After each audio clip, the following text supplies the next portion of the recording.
Hello everyone. कैसे हैं आप लोग? बहुत दिनों के लंबी छुट्टी के बाद हम लोग फिर से मिल रहे हैं। जैसा कि लगभग 7 दिन हो चुके हैं हमको आपसे मिले हुए और आपको हमसे मिले हुए। बहुत दिन के बाद जो है ये वीडियो मैं रिकॉर्ड कर रहा हूँ और वीडियो जो है वह 7 जुलाई को जो है वह जाने वाली है। इस वीडियो में जो है मैं इस वीडियो को लाने के लिए मैं और इस वीडियो में जो है मैं क्या देने वाला हूँ मैं बताता हूँ। इस वीडियो में जो है मैं लाने के लिए इस वीडियो को लाने के लिए जो मैं पिछले 7 दिनों से इस पे जो मेहनत कर रहा था, क्या कर रहा था कि जैसा कि सभी सब्जेक्ट को पढ़ाना मेरे लिए संभव नहीं है। यानी कि हर सब्जेक्ट को हर टॉपिक वाइज जो मैं पढ़ाऊँ वो संभव नहीं है। इसीलिए जैसे कि मैंने ट्राई करके भी देखा था, लेकिन वो मेरे लिए पास मेरे नज़रिए से अब संभव नहीं दिख रहा है क्योंकि समय कम है। लेकिन मैं ये वादा करता हूँ कि आपका जो है एग्ज़ाम में एक भी क्वेश्चन नहीं छूटेगा। ये आशा ऑनलाइन क्लास पे जो है देखिए यहाँ पे लोगों लोगों ने लेकिन आशा ऑनलाइन क्लास पे जो है आप इतना विश्वास कर लीजिए कि आपका जो क्वेश्चन है वो एक भी नहीं छूटने वाला है।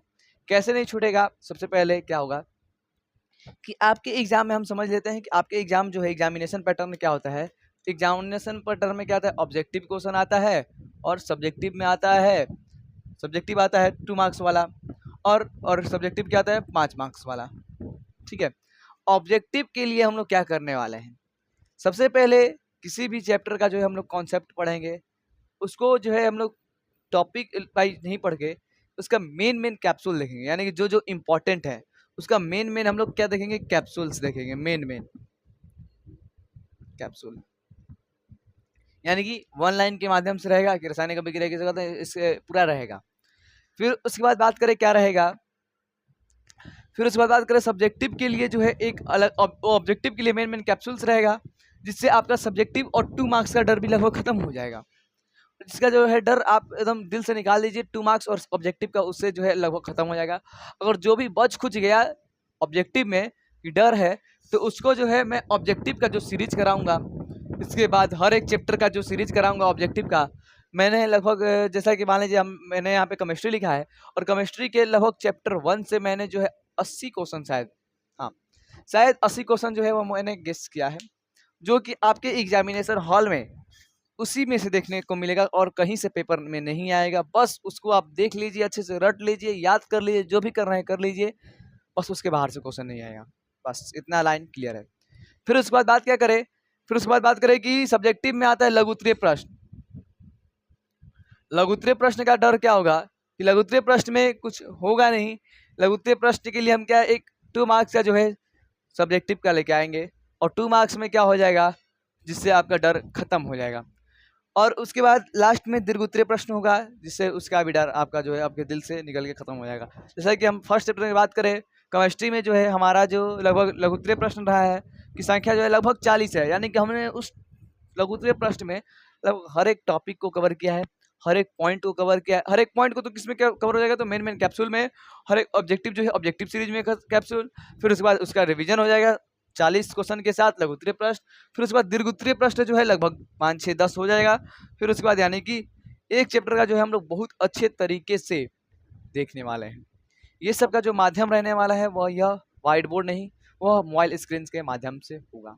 चलिए, तो ज़्यादा देर न करते हुए क्लास में जो हम लोग इंटर मारेंगे, क्या हम लोग को पढ़ना है केमिस्ट्री में मेन मेन कैप्सूल्स हम लोग को देखने हैं।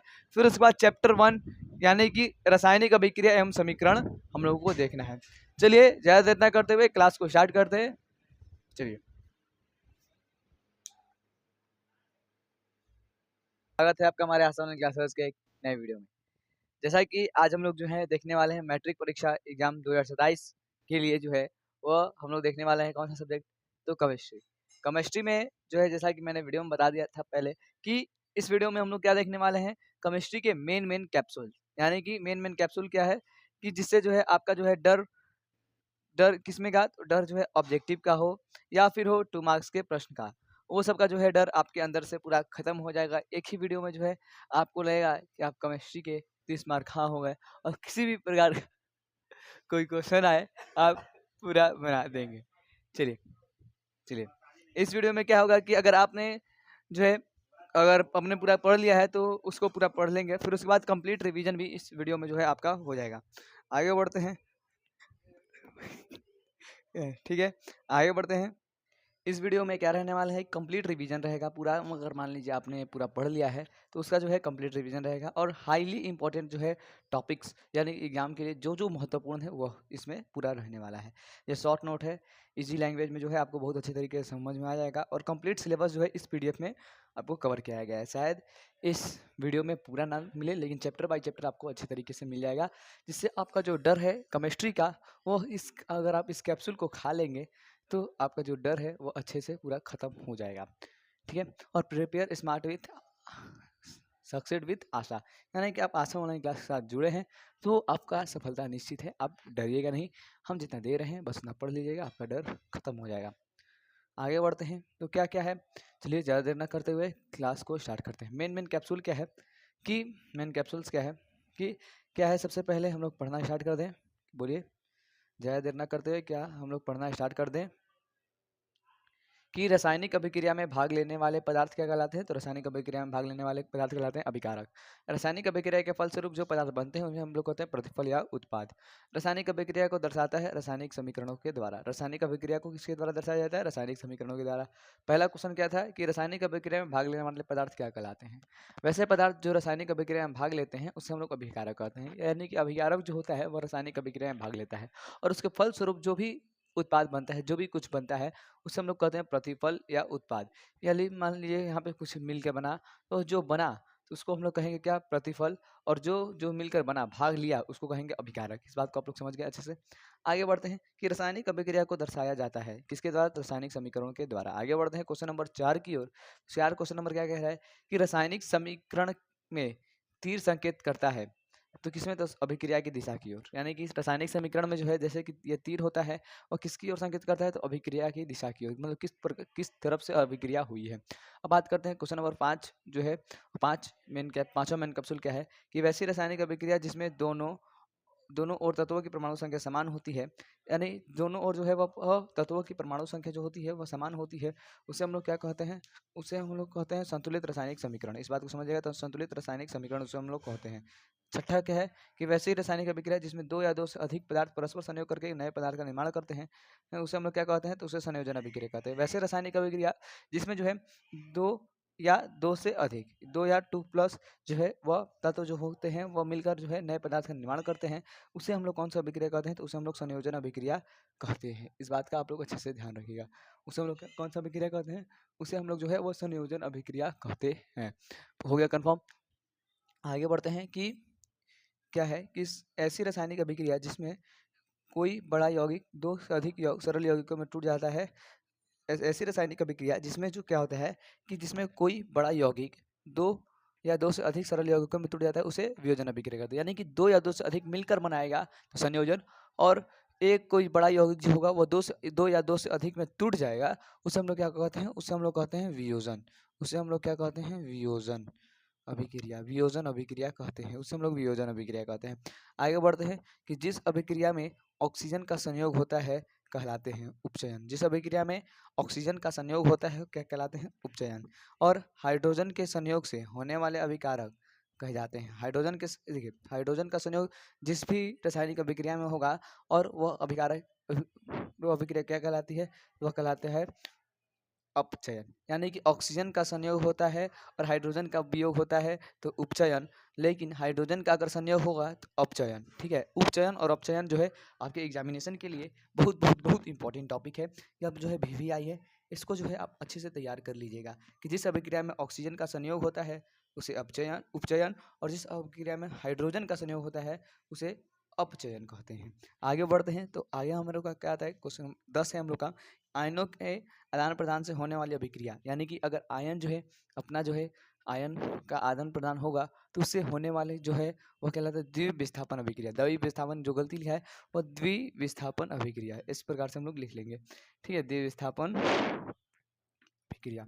आगे बढ़ते हैं, आगे क्या है कि ऐसी रासायनिक अभिक्रिया जिसमें इसमें अधिक क्रियाशील तत्व कम क्रियाशील तत्व को उसके विस्थापित कर देते हैं कहलाते हैं एकल विस्थापन अभिक्रिया, या फिर विस्थापन अभिक्रिया हम लोग कह सकते हैं। देखिए समझिएगा कि मान लीजिए कि देखिए एग्जाम्पल समझाते हैं कि आपका जो है अब दो कोई है, मान लीजिए आप दो दोस्त हैं, मान लीजिए एक है चिंटू एक है मिंटू, मान लीजिए एक है चिंटू एक है मिंटू। और दूसरा जो है इसमें आ गया श्याम। ठीक है, इन दोनों में जो था वो पक्का गहरी दोस्ती था, चिंटू और मिंटू में।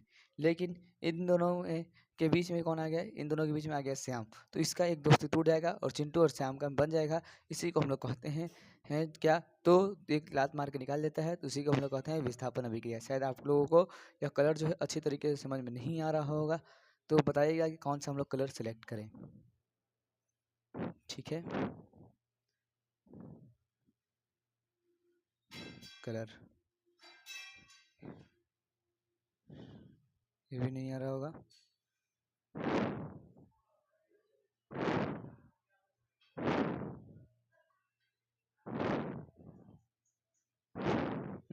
ये भी नहीं आ रहा होगा। ये आ रहा होगा। चलिए आगे बढ़ते हैं। तो क्या दिया हुआ है कि एक विस्थापन अभिक्रिया, और बात करते हैं ऐसी रासायनिक अभिक्रिया जिसमें अम्ल और क्षार मिलकर लवण और जल बनाते हैं। यानी कि ऐसी रासायनिक अभिक्रिया जिसमें जो है अम्ल और क्षार जो हो गए मिलकर लवण बनाते हैं, उसे हम लोग, देखिए लवण बनता है यानी कि उदासीन हो गया, तो उसे हम लोग क्या कहेंगे? उदासीनीकरण। ठीक है, उदासीनीकरण कह देंगे। फिर भोजन का पचना कैसा अभिक्रिया है? ये जो है VVI, इसको आप VVI लिख लीजिए अपने एग्जाम के लिए पूरा एकदम लिख लो। अगर कहूँ से अगर जीवा एग्जाम देवे ना, तो ये क्वेश्चन पूछबो का पूछबो हो कि भोजन का पाचन कैसी अभिक्रिया है? तो भोजन का पाचन कैसी अभिक्रिया हुआ? तो उपचयन अभिक्रिया हुआ। इस क्वेश्चन के अच्छा से याद कर लो कि एग्जामिनेशन में हॉल में देखे के मिल सकल हुआ 2027 के एग्जामिनेशन हॉल में। अब और वह कौन कि श्वसन कौन सी अभिक्रिया है? श्वसन जो है ऊष्माक्षेपी अभिक्रिया है। भोजन का पचना कौन था? कमेंट में बताइएगा, जैसा हमने बताया पहले। अब क्या होगा कि श्वसन कैसी अभिक्रिया है? तो श्वसन जो है वह ऊष्माक्षेपी अभिक्रिया है। फिर आता है साग सब्जियों का विघटित होना होकर कंपोस्ट बनना किस विधि के अंतर्गत आता है? यानी साग सब्जी जो होता है जो भी आप फेंकते हैं वो विघटित हो जाता है, उसके बाद कंपोस्ट के रूप में बन जाता है। उससे हम लोग कौन सी अभिक्रिया कहते हैं? तो उसे हम लोग ऊष्माक्षेपी अभिक्रिया कहते हैं। अगला क्या आता है कि कौन सा पदार्थ बिना ज्वाला का जलता है? कौन सा पदार्थ, कोई अगर पदार्थ है जो बिना ज्वाला का जलता है, उसका आप नाम बताइए। तो उसका पदार्थ क्या है? तो वह है कोयला। नाइट्रोजन डाइऑक्साइड के धुएं का रंग कैसा होता है? तो नाइट्रोजन डाइऑक्साइड के धुएं का रंग जो होता है वह ब्राउन होता है, यानी कि भूरा होता है। आगे बढ़ते हैं। चीनी का सूत्र क्या होता है? तो चीनी का सूत्र होता है C12H22O11। चीनी का सूत्र क्या होता है? तो चीनी का सूत्र होता है C12H22O11। उसके बाद बात करते हैं सल्फ्यूरिक अम्ल का सूत्र क्या होता है? तो सल्फ्यूरिक अम्ल का जो सूत्र होता है वो H2SO4 होता है। सल्फ्यूरिक अम्ल का सूत्र क्या होता है? H2SO4 होता है। आगे बढ़ते हैं Fe प्लस CuSO4 तीर का निशान FeSO4 प्लस Cu अभिक्रिया है। कौन सी अभिक्रिया है? तो यह विस्थापन अभिक्रिया है। इस बात को याद रखें। यानी कि देखिए हम इसका एग्जाम्पल को आपको पूरा समझा दें। विस्थापन अभिक्रिया देखिए Fe प्लस CuSO4। Fe जो था यहाँ पे अकेले था, ठीक है। मान लीजिए यहाँ पे CuSO4 है। CuSO4 पहले दोनों साथ था। कॉपर के साथ क्या था? सल्फेट था। कॉपर के साथ सल्फेट था। लेकिन इन लोगों की जिंदगी में एंट्री मारा कौन? Fe यानी कि आयरन। इन दोनों की जिंदगी में हंसता खुलता जिंदगी में एंट्री मारा आयरन। तो क्या हो गया? तो को सल्फेट को ज़्यादा पसंद आने लगा अब कॉपर की तुलना में कौन? आयरन। यानी कि अब कहा ना सल्फेट कि अब हमको कॉपर के छोड़ के ना आयरन में के साथ रहने में अच्छा लग रहा है। तो क्या किया ना, तो आयरन के साथ रहने लगा, तो क्या बनाया? फिर सल्फेट बना दिया। अब क्या करेगा कॉपर बेचारा? तो कॉपर हो गया अकेले। इसी को जो है कहते हैं हम लोग, इसी से बन गया कौन? विस्थापन अभिक्रिया। जैसे कि आपके रियल लाइफ में भी इसी प्रकार से होता है, यानी ये दूसरा का काट के अपना चला जाता है। इसी को कहते हैं हम लोग विस्थापन अभिक्रिया। इस बात को पूरा समझ जाइएगा। विस्थापन अभिक्रिया किसे कहते हैं? FeSO4 Fe प्लस CuSO4 तो बन जाएगा क्या? यह तो FeSO4 प्लस इस कॉन्सेप्ट को जो है आप मत भूलिएगा। विस्थापन अभिक्रिया आपके एग्जामिनेशन हॉल में यह देखने को मिलेगा ही मिलेगा। आगे बढ़ते हैं। अगला में हम लोग का क्या आता है कि समीकरण 2H2O प्लस O2 2H2O एक कौन सी अभिक्रिया है? यानी कि देखिए यहाँ पे 2H2 क्या है? हाइड्रोजन। O2 क्या है? ऑक्सीजन। ऑक्सीजन यानी कि दो जो है वह तत्व मिलकर एक तत्व बना रहे हैं, उसे हम लोग कौन सी अभिक्रिया कहते हैं? उसे हम लोग संयोजन अभिक्रिया कहते हैं। क्या आपको समझ में आया? आगे बढ़ते हैं क्वेश्चन नंबर 22 की ओर। देखते हैं तो कितना है।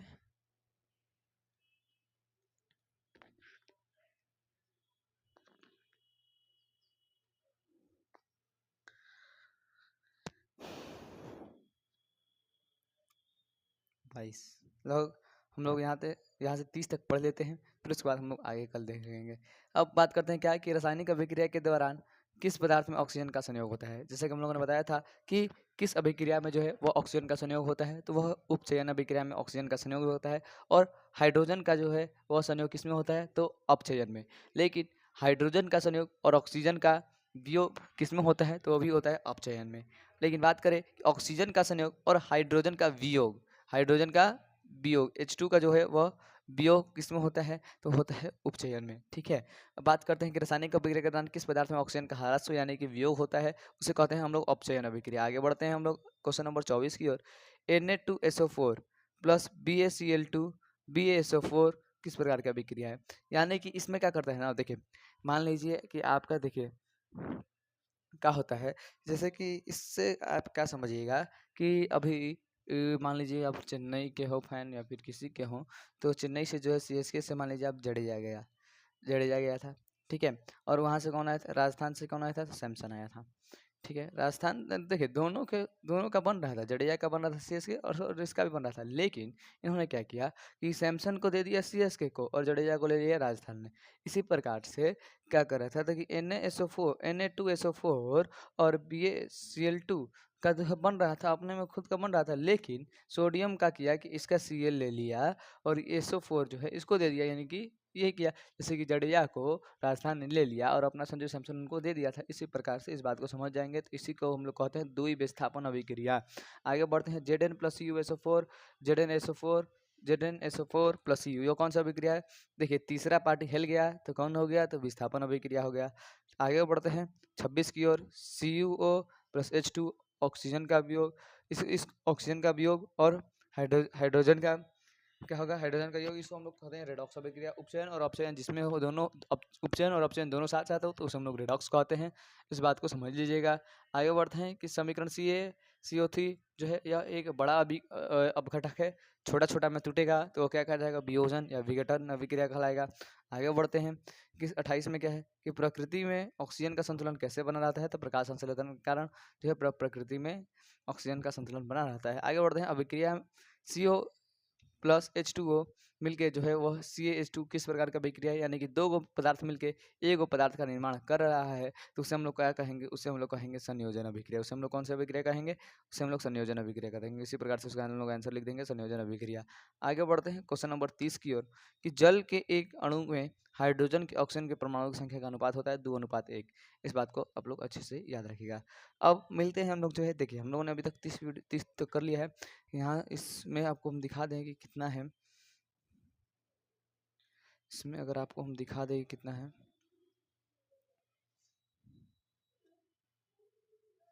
लगभग 265, यानी कि मान लीजिए कितना, मान लीजिए 38 खत्म हो गया, यानी कि लगभग 250 है। तो इसको जो है हम लोग 10 दिन में अगर खत्म करना चाहें 10 दिन में होगा, लेकिन इसको हम लोग जो है हम बता दें कि 6 दिन में जो है ये आपका पूरा खत्म हो जाएगा। आज हम लोगों ने 30 देखा है, कल हम लोग इससे ज़्यादा देंगे, कल हम लोग 100 क्रॉस कर जाएंगे। मिलते हैं हम लोग नेक्स्ट वीडियो में, आज के लिए बस इतना ही।